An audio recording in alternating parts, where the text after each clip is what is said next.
শোকের এই মাতম পবিত্র আশুরা উপলক্ষে তাজিয়া মিছিলে অংশ নেয়া ধর্মপ্রাণ মুসলমানদের। শিয়া সম্প্রদায়ের উদ্যোগে সকাল 10টায় রাজধানীর পুরান ঢাকার হোসেনি দালান ইমামবাড়া থেকে বের হয় 10 মহরমের প্রধান তাজিয়া মিছিল। মিছিলের সামনে ঠাঁই পায় কালো ব্যানার, লাল সবুজ নিশান, পাঞ্জা আলম, দুলদুল ঘোড়া, জুলজান ও কয়েকটি তাজিয়া। চোখে সুরমা, মুখে শোকের স্লোগান, গায়ে কালো পাঞ্জাবি, কালো ব্যাজ ধারণ ও খালি পায়ে মিছিলে অংশ নিয়েছেন নানা বয়সী মানুষ।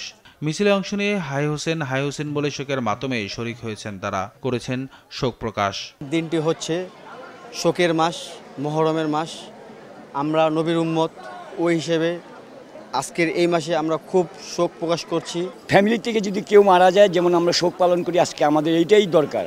তার কারণ হলো আমাদের জন্য, উম্মতের জন্য তারা পানি খানি হযরত ইমাম হাসান হোসেন। দিন আমরা এখানে থাকবো, এখানে এসেছি আমরা, একটা শোকের দিন, এই জন্য এখানে আসছি। আজকের দিনটা আমাদের উৎসব না, আজকের দিনটা আমাদের আনন্দ না, আজকের দিনটা জাস্ট আমাদের শোক গাম। পুরো বিশ্বের মুসলমানদের ভেদাভেদ ভুলে গিয়ে এক হয়ে এগিয়ে যাওয়ার আশা ব্যক্ত করেন তারা। দেশে শান্তি সমৃদ্ধি ফিরে আসার প্রত্যয় জানান। দেশের মধ্যে শান্তি ফাসলা হয়, ঠিক আছে, আর রোগ জীবনের জন্য একটু দোয়া চাইছে। ছোটবেলা থেকে দেখে আসছি যে এখানে উমরা হয়, তো আমার মেয়ের জন্য কেমন দিয়েছিল যে আমরা সবসময় আসি, ভালো লাগে, এই জন্য আর কি এখানে আসা।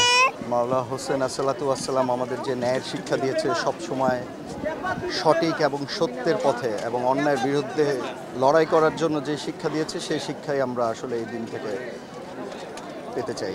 শিক্ষা একটাই, সবাইকে ভালোবাসতে হবে। বিশ্ব থেকে আমরা একটা আওয়াজ তুলছি কি মুসলমান তোমরা সব এক হও, ইহুদিদের বিরুদ্ধে, যারা ইসলামের বিরুদ্ধে কাজ করতেছে তাদেরকে প্রতিবাদ করো। আমরা সুন্নি মুসলিম, কিন্তু আমাদের বিশ্বাস যে আল্লাহ উনাদের উসিলা আমাদের মাফ করবেন। হোসেনি দালান রোড, বক্সিবাজার লেন, আলিয়া মাদ্রাসা রোড, আজিমপুর চৌরাস্তা মোড় ও নীলক্ষেত মোড় হয়ে ধানমন্ডি লেকে অস্থায়ী কারবালায় শেষ হয় তাজিয়া মিছিল। নিয়াজ মুর্শেদ, দেশ টিভি, ঢাকা।